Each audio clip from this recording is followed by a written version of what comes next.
Pas de soucis techniques de votre côté?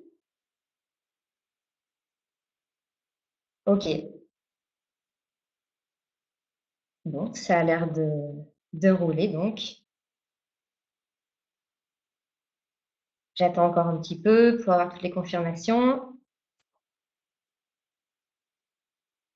Ok, bon, ça a l'air de fonctionner. Si vous avez un souci, il y a Sarah de Together de toute façon qui est là pour vous aider. Elle reviendra vers vous en chat privé s'il y a le moindre souci. Alors, je suis Mélissa, conceptrice voyage Terrapérou. Je travaille pour Terrapérou depuis 2 ans. Je vis à Lima depuis 2 ans également. Donc, je vais vous faire aujourd'hui une présentation sur la thématique du Pérou chez l'habitant. Ça fera partie d'une trilogie de webinaires. Donc, aujourd'hui, le Pérou chez l'habitant. Le 31 janvier, le Pérou en mode trek et aventure. Et le 5 mars, le Pérou en famille. Donc, c'est à chaque fois une personne différente de notre équipe qui fera une présentation. La petite spécificité pour aujourd'hui, c'est qu'à la fin de la présentation, il y aura un petit jeu concours qui vous permettra peut-être de gagner une place pour notre Réductour du 1er au 10 février et donc de venir découvrir le Pérou et les incontournables du pays. Donc, je vous poserai, à la fin de la présentation, vous recevrez un petit lien et du coup, vous pourrez répondre à ces questions pour participer au jeu. Et ensuite, il y aura un tirage au sort parmi les bonnes réponses.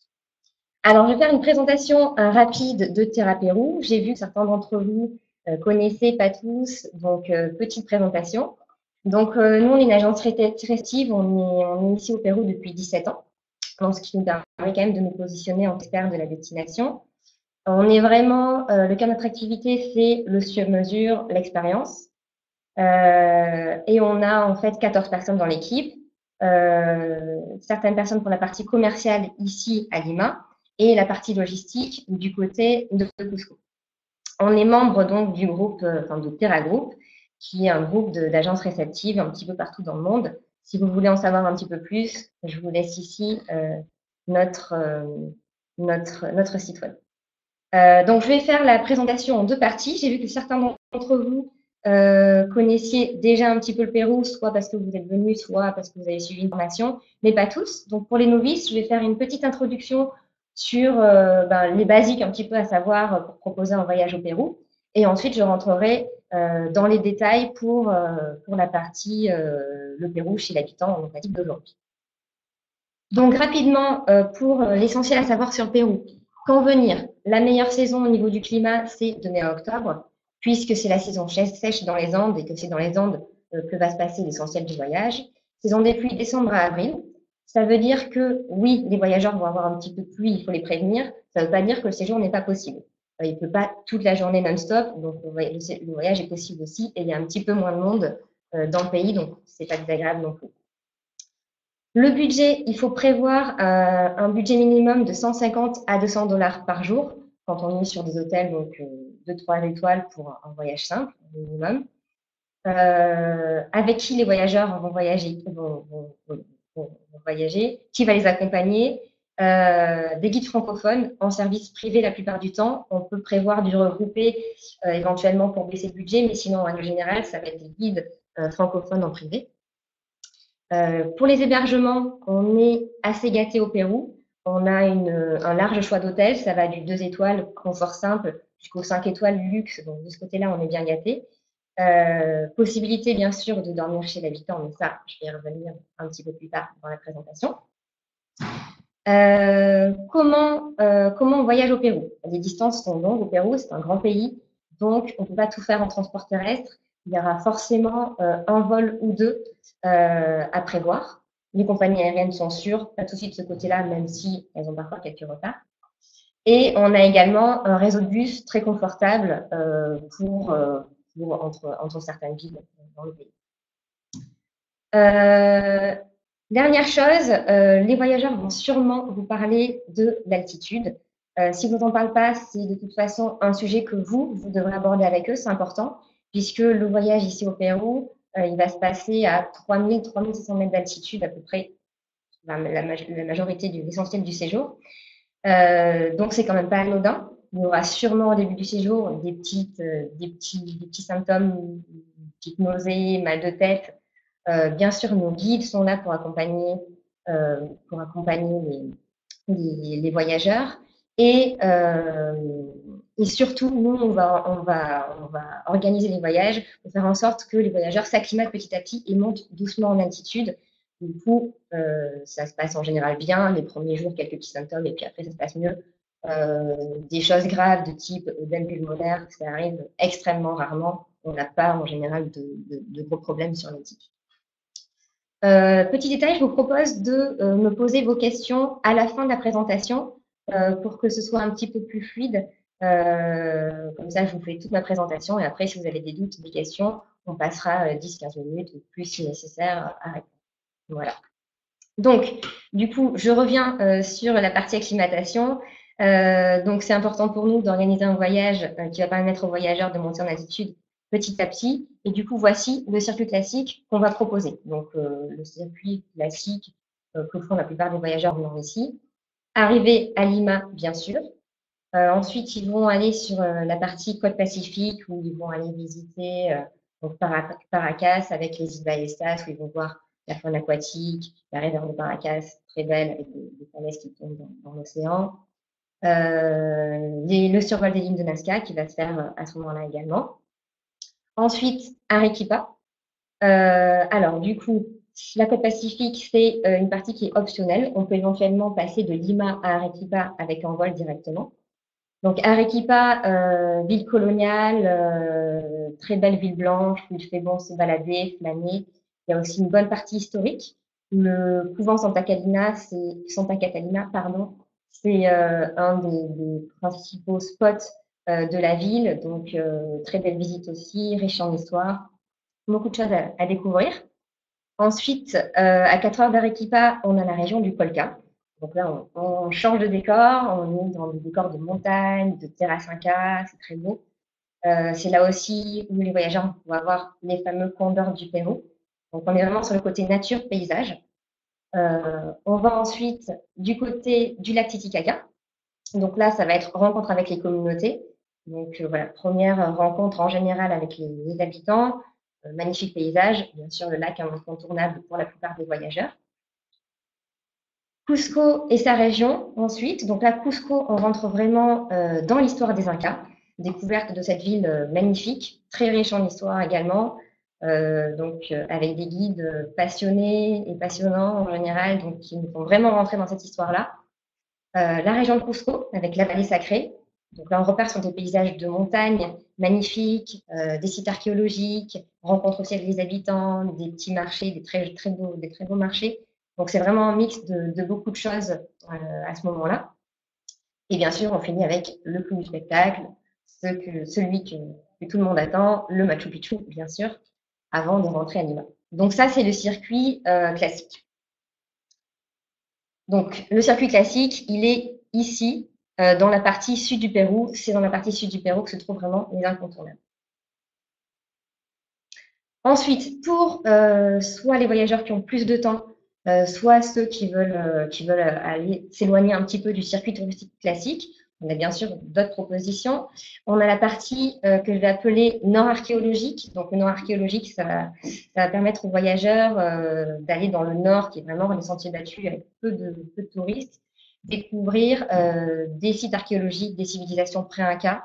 Donc, c'est une partie culturelle très intéressante. Mais en plus de ça, il y a aussi des paysages de montagne magnifiques. Donc, c'est très complet. On a la partie Cordillère Blanche dans la région de Huaraz. Donc là, on est sur du paysage, surtout sur du paysage, des lagunes turquoises magnifiques. On est au pied des glaciers, donc là, on en prend plein les yeux. C'est aussi un petit paradis pour les trekkers. La partie l'Amazonie qui couvre quand même une bonne partie du Pérou. Donc là, comme vous l'imaginez, on est sur de la végétation luxuriante, sur la découverte de la faune, de la flore. On va voir des singes, des caïmans, des paresseux, avec un peu de chance, des anacondas, jaguars. Donc là, c'est vraiment partie faune flore. Et pour finir, même si on n'a pas des eaux turquoises à 30 degrés ici, on a quand même, pour les personnes qui veulent se reposer un petit peu à la fin du séjour, une partie balnéaire qui est possible dans le nord du pays, dans la région de Mancora. Donc, le balnéaire, c'est pas le point fort du Pérou, c'est pas pour ça qu'on est dans le pays, bien sûr, mais comme je le disais, pour ceux qui veulent se reposer quelques jours à la fin, c'est tout à fait possible. Donc, pour vous donner une petite idée d'où se trouve tout ça, donc la partie non archéologique, c'est dans cette région-là, donc Chachapoyas, Caramarca, Chiclayo, Rio.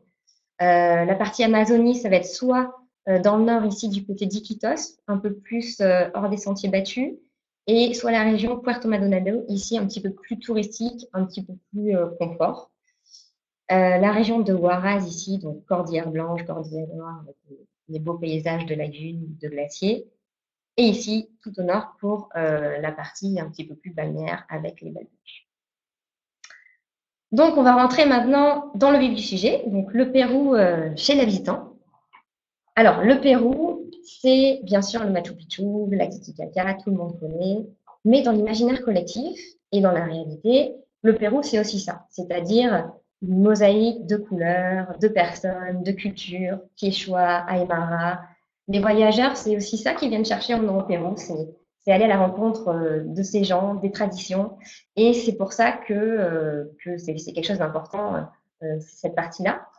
Donc, je vais vous poser une petite question pour vous faire travailler un petit peu. Comment vous imaginez, vous, enfin, pour vous, c'est quoi un séjour chez l'habitant? Comment vous imaginez un séjour chez l'habitant au Pérou?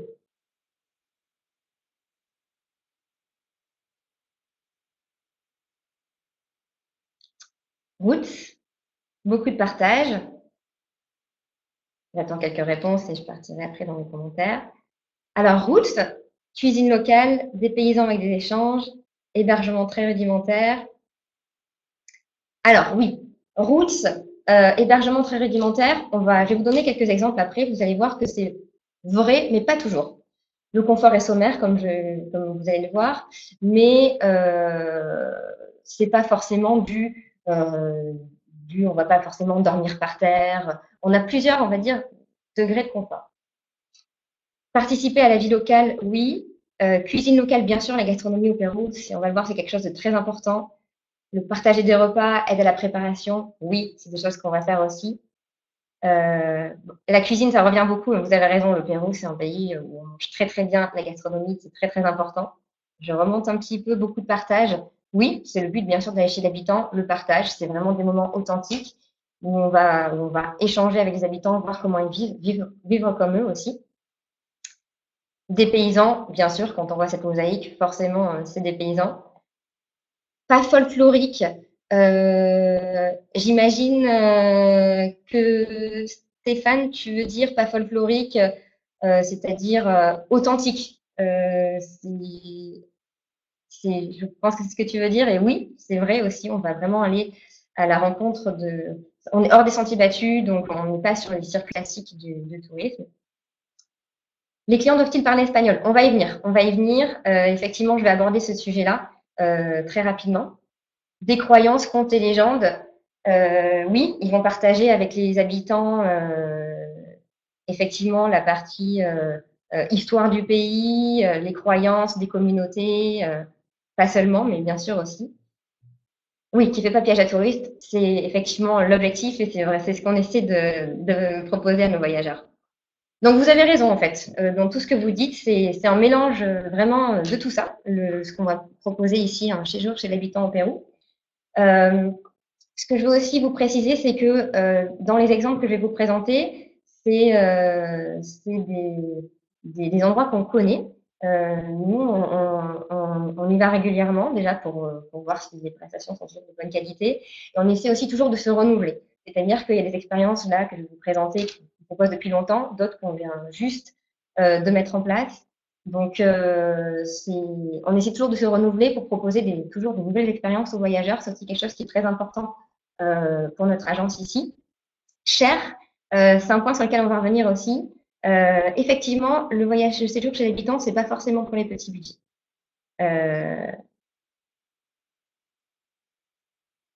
Tout à fait, que les personnes qui reçoivent soient rémunérées à leur juste valeur, c'est aussi le cas, bien sûr. C'est aussi le cas, bien sûr. Pour les questions, j'y reviendrai un petit peu à la fin pour pas trop partir dans tous les sens.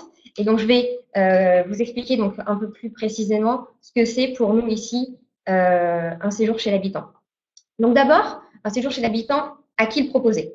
Donc ça correspond à beaucoup de voyageurs, c'est pas exhaustif bien sûr, mais j'ai ici détaillé 4 profils qui peuvent être intéressés par un séjour chez l'habitant. D'abord, celui que j'appellerai l'ex-baroudeur. Alors, l'ex-baroudeur, vous le savez comme moi, si quelqu'un vient vous voir aujourd'hui, c'est que plus forcément très aventurier ou aussi aventurier qu'il a pu être dans sa jeunesse.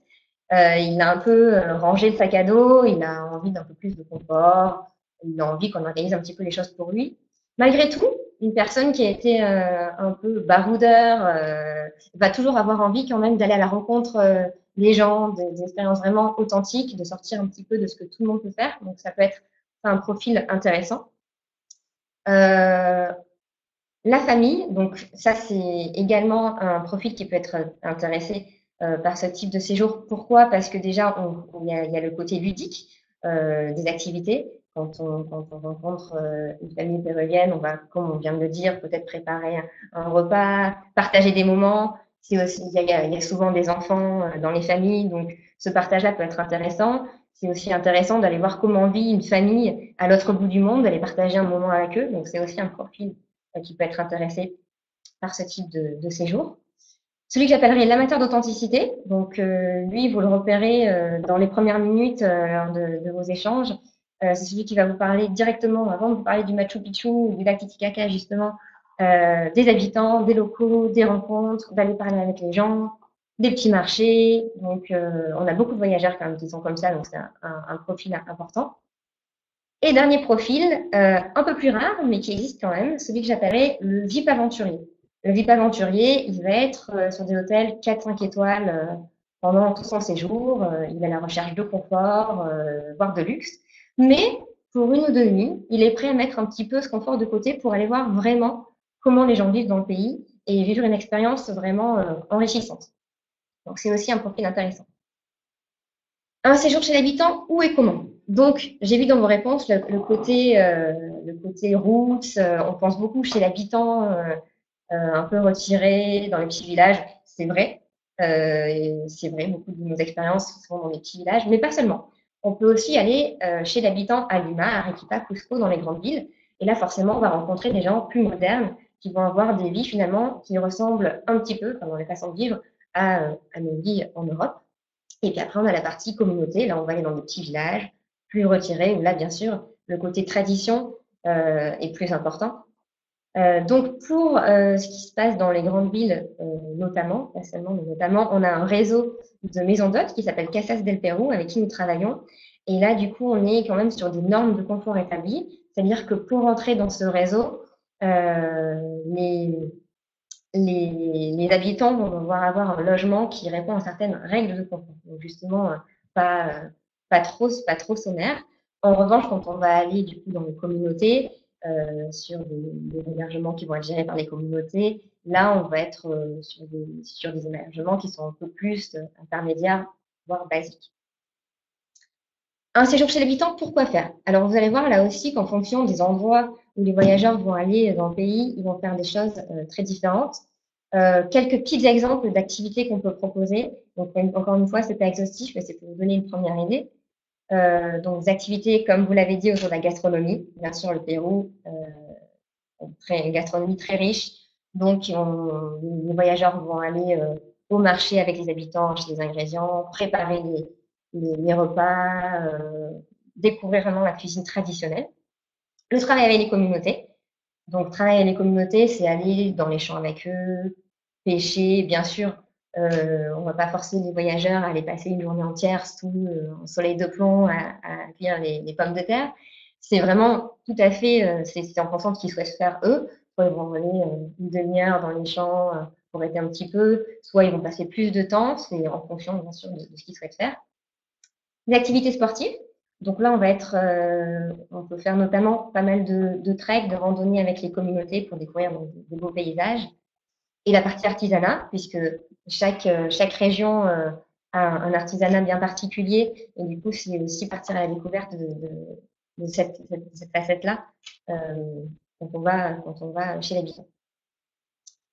Conseil et mise en garde. Alors, mise en garde, c'est peut-être un petit peu fort, mais c'est vrai qu'avant un séjour chez l'habitant, qui n'est pas un séjour classique, il faut quand même prévenir le voyageur, mettre l'accent sur certains points. D'abord, le confort sommaire. Même sur quand on a une salle de bain privative avec eau chaude, c'est en théorie. Quand on est chez l'habitant, on ne peut jamais garantir à 100% qu'il y aura l'eau chaude. C'est important de faire comprendre aux voyageurs, surtout qu'on n'est pas, dans un hôtel. Donc, bien sûr, ce sera propre, il y aura un lit, mais voilà, on n'est pas à l'hôtel, c'est vraiment, on va vivre comme vivent les habitants. Et il faut savoir qu'ils vivent pas forcément tous comme nous en Europe, donc il faut bien mettre l'accent là-dessus. La langue pratiquée par les habitants, c'est aussi une question qui a été posée tout à l'heure. Alors, les habitants, bien sûr, enfin, bien sûr, dans la plupart du temps, ne parlent pas ni français ni anglais. Euh, Ils parlent espagnol, parfois même un espagnol un peu basique dans les villages où c'est le quechua plutôt, qui est plutôt parlé. Mais, un guide du coup francophone les accompagnera pour les introduire à la famille et pour que les échanges soient plus fluides. Le budget. Donc le budget, comme je le disais avant, on n'est pas sur du petit budget. C'est pas parce qu'on va chez l'habitant qu'on est sur du low cost. Au contraire, parfois on va aller dans des villages un petit peu retirés, donc on a des transports en privé, on a un guide aussi qui doit accompagner les voyageurs au quotidien. Donc, du coup, on n'est pas forcément sur du budget, sur du peu cher. On n'est pas sur du 5 étoiles non plus, mais on n'est pas sur du petit budget. Donc, voici les différentes personnes qu'on va aller rencontrer aujourd'hui. Donc, je mets l'accent en fait sur les personnes. Puis, comme je vous l'ai dit, on travaille avec eux depuis, ça dépend en fait, depuis longtemps pour certains, l'expérience plus récente pour d'autres. Mais dans tous les cas, je mets l'accent sur la rencontre, puisque c'est une personne qu'on connaît, avec qui on travaille. Et c'est important, bah, du coup, pour nous de vous les présenter aussi, pour que vous puissiez en parler aux voyageurs. Donc, en Amazonie, à Iquitos, on va aller à la rencontre de Wilder. Du côté de Huaraz, on va aller voir Ronnie. À Lima, c'est Francisca qu'on va rencontrer. Dans la région de Cusco, on ira voir Enrique et José Luis et Trinidad. Et dans la région du lac Titicaca, c'est Vilma et Walter. Donc, première expérience à Lima, où on va aller explorer le quartier de Chorrillos avec Francisca. Donc Lima, capitale du Pérou. Donc j'ai introduit chacun des exemples avec une petite phrase qui donne un petit peu le ton de l'expérience et qui peut vous donner une idée dès le départ à qui vous pourrez la proposer. Donc ici, ça va être découvrir une facette méconnue de Lima, son histoire, ses légendes dans un quartier populaire. Donc Lima, capitale de 10 millions d'habitants, où du coup c'est assez anonyme, c'est une grande ville, ça grouille. Mais dans le petit quartier de Chorrillos, justement, c'est pas si anonyme que ça. Il y a vraiment ces valeurs d'entraide, de partage au quotidien. Et là, on va aller rencontrer Francisca. Donc, on voit ici, elle est un petit peu farouche pour les photos. Donc, Francisca, c'est une Belge qui est tombée amoureuse du Pérou et qui vit à Chorrillos depuis 30 ans. Donc, contrairement à la plupart des autres étrangers qui vivent à Lima, donc, comme nous ici, par exemple, à l'agence, dans les quartiers de Barranco, de Miraflores, qui sont des quartiers un petit peu plus euh, huppés, on va dire. Francisca, elle a pris la décision d'aller vivre dans un quartier populaire, un petit quartier de pêcheurs à Chorrillos, et elle nous fait part de son expérience. Donc, elle va nous faire découvrir l'histoire de Lima, les légendes du quartier, et aussi justement nous expliquer comment on s'intègre quand on est une étrangère comme ça dans cette petite communauté. Donc, vous allez à la rencontre des habitants, bien sûr, du quartier. Je vais vous passer une petite vidéo rapide puisqu'on est allé les rencontrer avec l'équipe il y a quelques semaines. Et donc, pour vous montrer juste un petit peu l'ambiance très bon enfant, conviviale de ce type de rencontre. Donc, vous allez voir à droite Camille Ocaron, à gauche Maude et derrière Alejandro qui prend des photos. Donc, pour vous montrer un petit peu l'ambiance. Hop.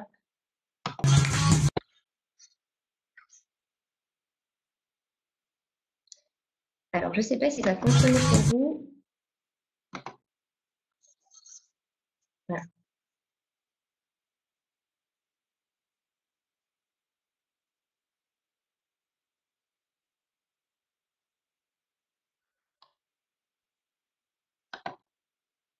Voilà, donc c'était pour le petit clin d'œil pour que vous ayez une petite idée de ce qu'on peut faire là-bas.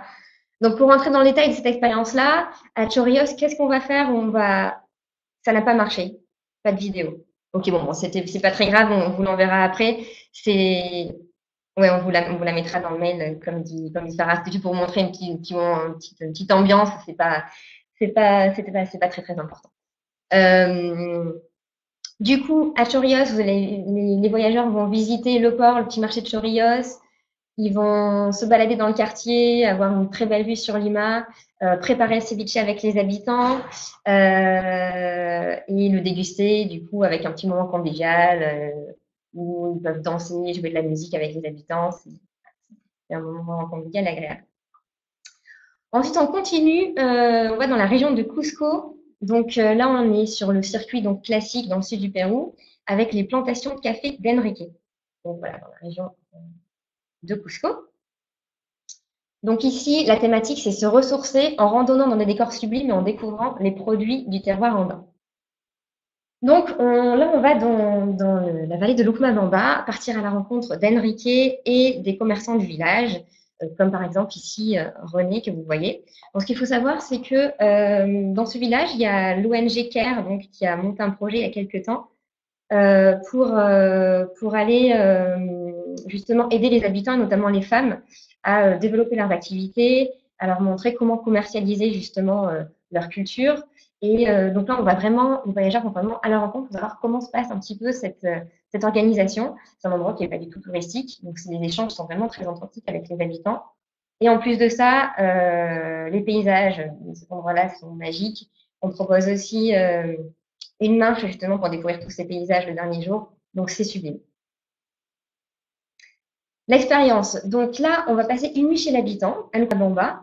La salle de bain est privative avec eau chaude. Donc vous voyez ici en bas la chambre qui est donc voilà, assez mignonne. Là, on est sur du confort. On est sur du confort, bon confort pour l'habitant. C'est l'expérience qui est la plus confortable. Voilà. Du coup, on n'est pas sur du route, on est quand même sur une chambre qui est mignonne, confortable. Donc, sur cette expérience-là, les voyageurs vont pouvoir découvrir une diversité de paysages assez importante, puisqu'on va partir de la Sierra, avec des paysages de montagne, des Andes, pour aller jusqu'à la Selva, des paysages beaucoup plus tropicaux. Et donc là, déjà, c'est assez magique d'avoir ce panel de paysages. Ils vont visiter bien sûr les plantations, déguster les produits des commerçants. Et le dernier jour, on a une randonnée qui va amener les voyageurs jusqu'au village d'Aguascalientes, donc au pied du Machu Picchu. 5-6 heures de marche, 800 mètres de dénivelé, donc c'est quand même pour des gens qui aiment marcher, même s'il ne faut pas être sportif de haut niveau. Et avec une très belle vue sur le Machu Picchu, visite des sites archéologiques, donc vraiment une très belle expérience. J'en profite pour vous dire qu'on va vous envoyer après le webinaire le détail de chaque expérience au niveau du nombre de jours, comment on y va, des petits détails vraiment techniques sur lesquels là je ne vais pas trop m'attarder, mais on vous enverra tous ces détails par la suite. Une balade en voilier pour rejoindre Vilma et Walter. Alors Vilma et Walter, ils sont sur l'île d'Amontagui, sur le lac Titicaca, ici. Vilma et Walter, si vous avez la chance de participer à notre réductour, justement, vous pourrez aller les rencontrer, puisqu'ils font partie de ce circuit. Donc sur cette thématique-là, on va aller découvrir l'une des merveilles les plus convoitées du Pérou en toute tranquillité. Et ça vaut de l'or, puisque le lac Titicaca est quand même, comme le Machu Picchu, très très fréquenté par les touristes. Donc là, on va à la rencontre de Vilma et Walter, qu'on voit ici. Donc, une petite photo où je suis avec eux, parce que je suis allée leur rendre visite il y a quelques mois, au mois de mars. Donc ils ont une très jolie maison, ils sont très accueillants, ils ont vraiment cette envie de partage, de convivialité. Belle vue sur la Titicaca depuis chez eux. Donc ils habitent sur l'île d'Amantani, qui est donc une île qui fait partie du circuit touristique, donc qui est quand même assez fréquentée. Mais il faut savoir que là, quand on est sur du privatif, on va sur une partie de l'île qui n'est pas forcément fréquentée par tous les touristes. Et surtout, on est en décalé par rapport aux horaires habituels, donc on est un petit peu seul au monde. Donc c'est une expérience tout de même vraiment authentique. Donc l'expérience là de l'île d'Amantani, elle rentre sur une excursion un peu plus globale. Donc, il y a une nuit chez l'habitant à Montagny où le confort est assez simple. Donc, vous voyez la petite chambre en bas, la maison. Donc là, il n'y a pas la salle de bain à l'intérieur de la chambre. On a l'eau chaude de temps en temps, ça marche avec des panneaux solaires, donc c'est vraiment pas garanti.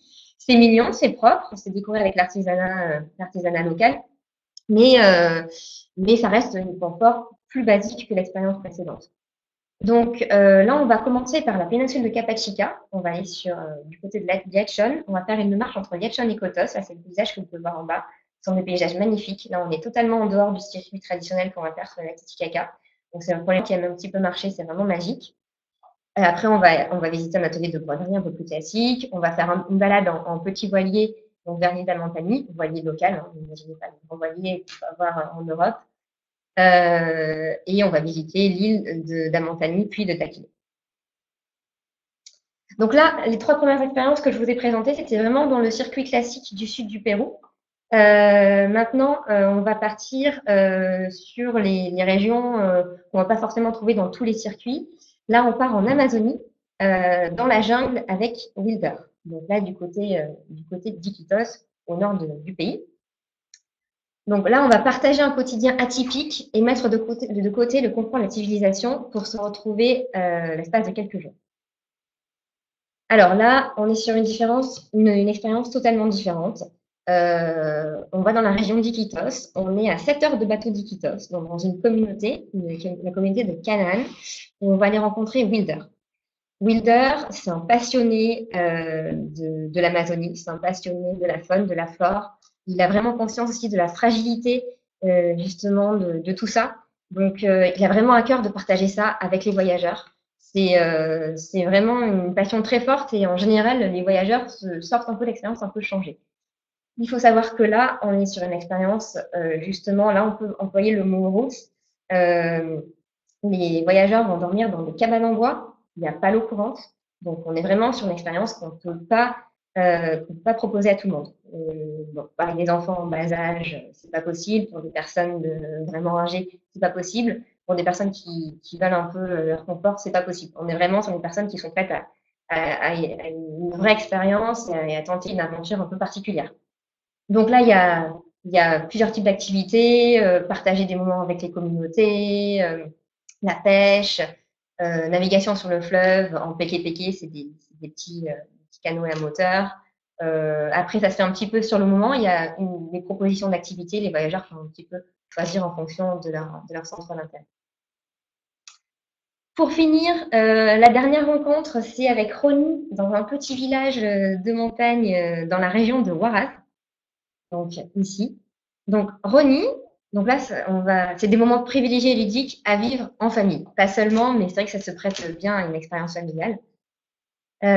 Donc Roni, c'est la boulangère d'un tout petit village qui compte une poignée d'habitants, le village de Huino, donc dans la Cordillère Noire. Donc le petit village que vous voyez ici, avec les montagnes derrière, c'est magnifique. Et donc c'est une personne importante puisque c'est la boulangère qui fait le pain pour tout le village. Et donc là, les voyageurs, au petit matin, vont aller marcher pour aller jusqu'à ce petit village, une petite marche assez tranquille de 45 minutes environ. Et là, ils vont aller à la rencontre de Roni et préparer avec elle le pain dans le four traditionnel et partager voilà, vraiment un moment d'échange. C'est un petit village qui est très, très peu touristique. Il reçoit vraiment très peu de touristes.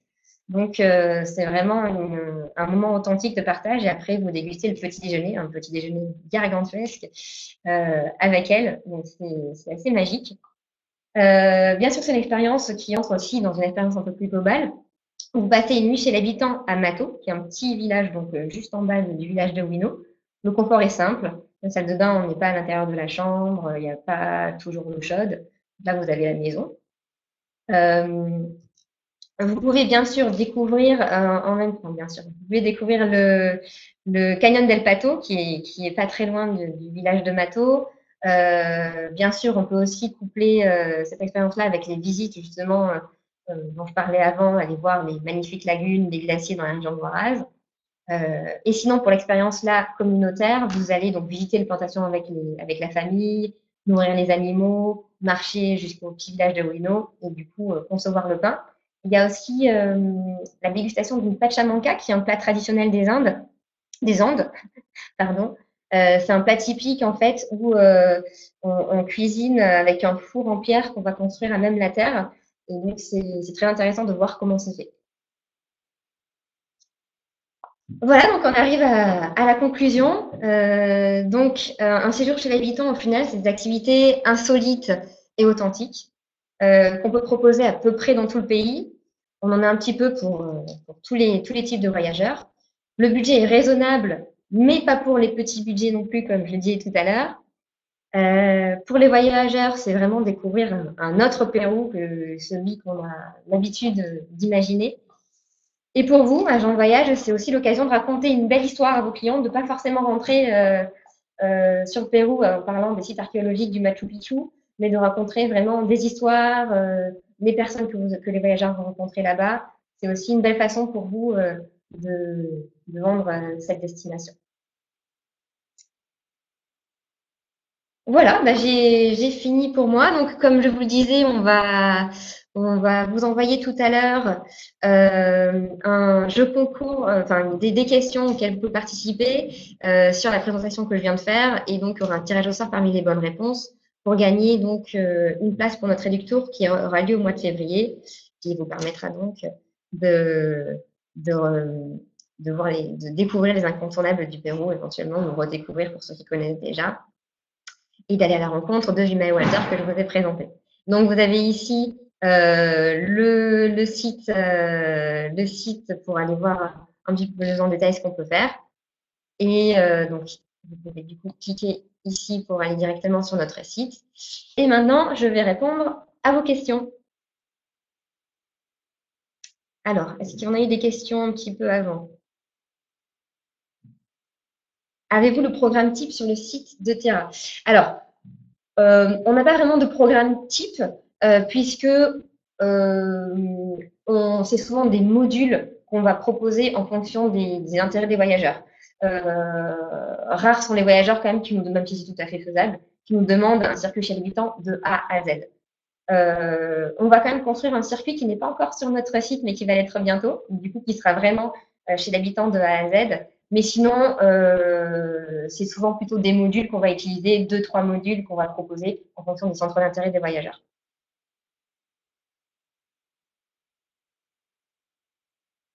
Alors, je vais un peu trop.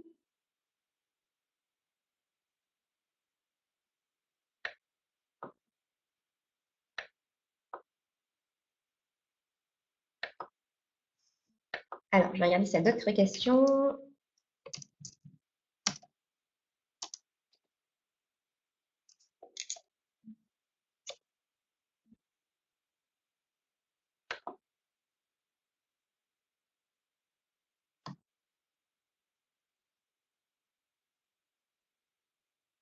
Merci beaucoup, Mélissa, tu m'as fait rêver, c'est gentil. Merci.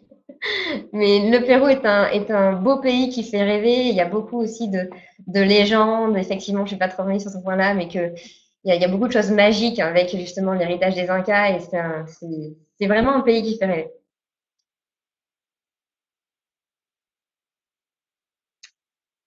Alors, l'eau est-elle potable? Non, l'eau n'est pas potable au Pérou, donc effectivement, il faut prévoir des bouteilles d'eau. Alors, en fonction des endroits où vous allez, soit des bouteilles d'eau qui seront fournies, soit de toute façon, les voyageurs peuvent facilement en acheter. Soit on leur dit d'en acheter avant, soit il y a une petite tienda, comme on dit ici, une petite boutique dans le village où vous pouvez aller acheter de l'eau pour pas très cher. Alors, je remonte pour pas louper de questions.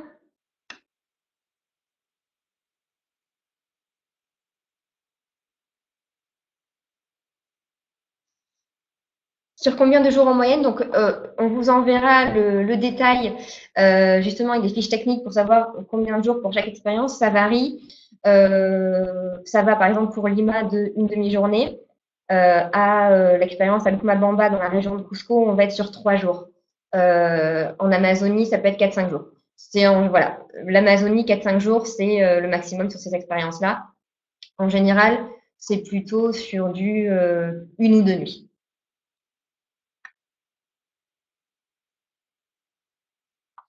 Faut-il donner un pourboire aux habitants? Non, les pourboires, ça peut. Alors, bien sûr, après, chacun est libre.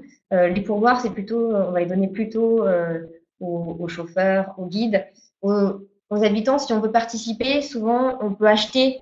On n'est jamais forcé, hein, bien sûr. On peut acheter de l'artisanat. C'est plutôt en général comme ça que se fait un petit peu la participation auprès des habitants.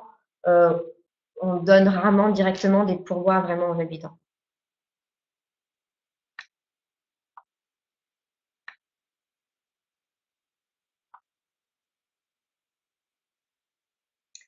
Alors, vous parliez d'un guide pour la rencontre avec les habitants. Est-ce que le guide loge avec les voyageurs sur la durée du séjour? Oui. En règle générale, le guide va rester avec les voyageurs chez l'habitant pendant la durée du séjour. Quel type de produits les clients peuvent ramener aux habitants? Effectivement, c'est une question qu'on nous pose très souvent. Alors oui, tout ce qui est fourniture scolaire, bien sûr, ça peut, bah, c'est toujours utile. Donc oui, il y a souvent des enfants dans les familles, donc oui. Euh, on a justement posé la question aux habitants il n'y a pas très longtemps parce qu'on nous pose toujours la question et on répond toujours des fournitures scolaires. Mais on a eu des réponses un petit peu variées. On nous parlait par exemple pour les adolescentes ou les mamans des petits échantillons de parfums ou de crèmes qu'on peut avoir en Europe. Et ça, elles en sont assez friandes puisqu'elles n'ont pas du tout ça à la main, comme vous pouvez l'imaginer. Ou alors des choses de la vie qui sont parfois un peu dures à ramener pour eux, comme certains produits alimentaires. Ou alors, pourquoi pas, des spécialités régionales de, la, de la région d'où viennent les voyageurs. Un ordre de tarif pour les nuits chez l'habitant. Alors, je ne peux pas vous donner une moyenne sur ces expériences-là puisque c'est vraiment très différent, mais on va dire euh, un séjour où on va mettre certains modules chez l'habitant un petit peu classiques, comme le séjour sur le lac, Lima. On va être pour 2 semaines sur du 2200-2500 $. Quand on va aller sur des choses un peu plus spécifiques, comme le séjour chez Wilder ou Alcuna Bamba, si on met plusieurs expériences de ce type, on va plutôt être sur du 2500-3000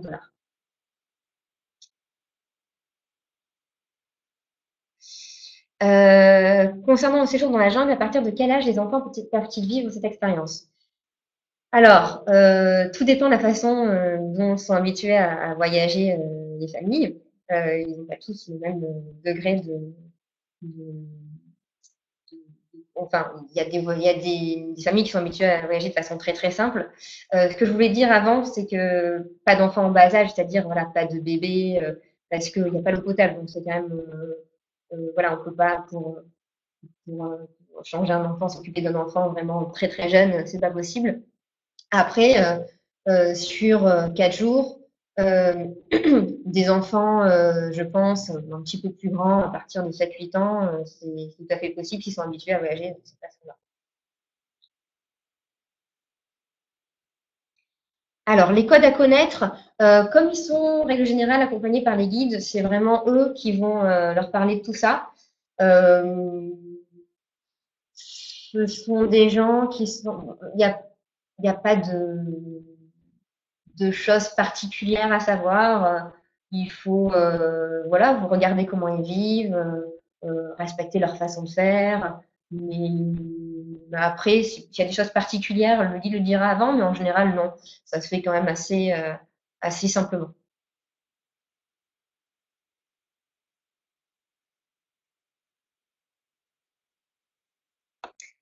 Quelle image on est arrivé en général des Européens, Espagnols et Français notamment? Quels types sont adaptés à leur culture? Alors ça, c'est une très large question. Ça va dépendre de beaucoup de choses. Ça va dépendre de l'endroit où on se trouve. Si c'est dans les grandes villes, à Lima, ou si c'est au fin fond de l'Amazonie, on peut dire que c'est pas la même expérience, c'est pas la même image. Euh, mais bon, si je dois parler de mon expérience personnelle, Les Péruviens ont une bonne image des Européens, des Français. Ils sont très accueillants. Ils sont toujours aussi curieux de la différence. Donc, même qu'on aille voilà, dans des grandes villes ou dans des petites communautés, les gens quand même viennent facilement vers vous, ont envie de partager, voilà, sont un petit peu attirés par cette différence. Donc, bah, globalement, ils ont une bonne image. Et quels tips pour s'adapter à leur culture? Bah, moi, je dirais que c'est un peu partout quand on voyage, il faut regarder, essayer de s'adapter, parce que bien sûr, comme j'ai dit avant, que vous alliez au fin fond de l'Amazonie ou, euh, ou même dans la Sierra, dans la montagne, vous n'allez pas rencontrer les mêmes personnes. En Amazonie, c'est des gens qui sont peut-être plus accessibles au premier abord, plus accueillants. Dans les montagnes, ils sont un peu plus froids, un peu plus fermés au premier abord en tout cas. Donc, bien sûr, les échanges seront différents, mais comme dans tous les voyages, voilà, il faut observer, il faut respecter. Et comme je l'ai dit aussi, on est accompagné d'un guide qui vous dit les choses à savoir. Mais mais on reste quand même sur une culture latino, donc qui ressemble un petit peu à notre culture. Donc c'est pour ça qu'il n'y a pas tant de choses à savoir. Contrairement à des pays d'Asie, par exemple, où on est vraiment, on a du mal à communiquer. Ici, on est quand même, c'est une culture différente, mais on a quand même des points communs avec ce côté un peu latino. Donc finalement, c'est pas trop compliqué de se comprendre.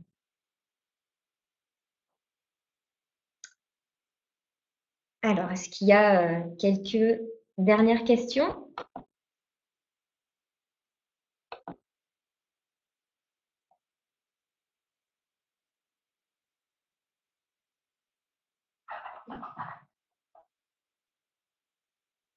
Non? Bon. De toute façon, vous pouvez nous recontacter pour nous poser vos questions. Maintenant, c'est parti. Donc, pour remporter votre place à l'Éductour, vous avez en haut ici un lien pour aller donc vers le questionnaire et Sarah va le mettre aussi ici dans le chat. Donc, pour participer, vous allez sur le questionnaire, vous répondez à toutes les questions et vous recevrez une réponse sous une semaine environ pour savoir si vous avez gagné ou perdu. Voilà. Donc, je vais attendre un petit peu que tout le monde puisse ouvrir le lien.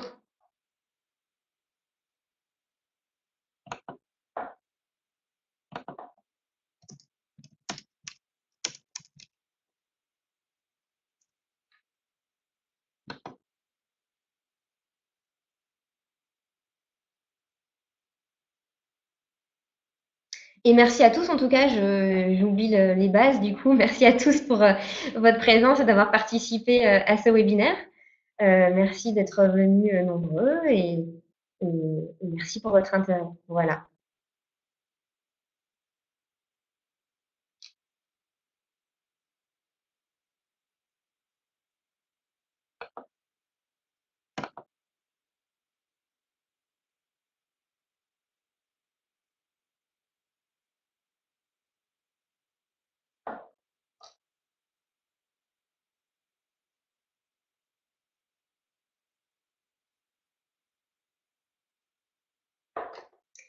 Donc, je crois que le lien n'apparaît pas encore, mais ça ne va pas tarder.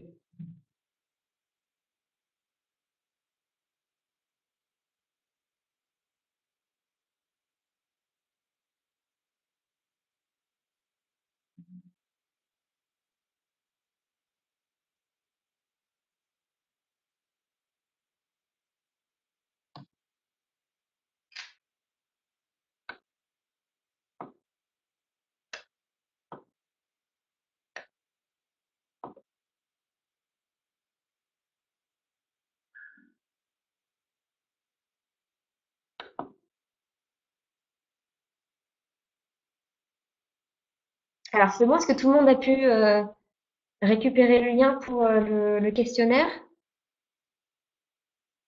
On va attendre encore quelques secondes de plus avant de couper pour que tout le monde ait bien le temps de le récupérer.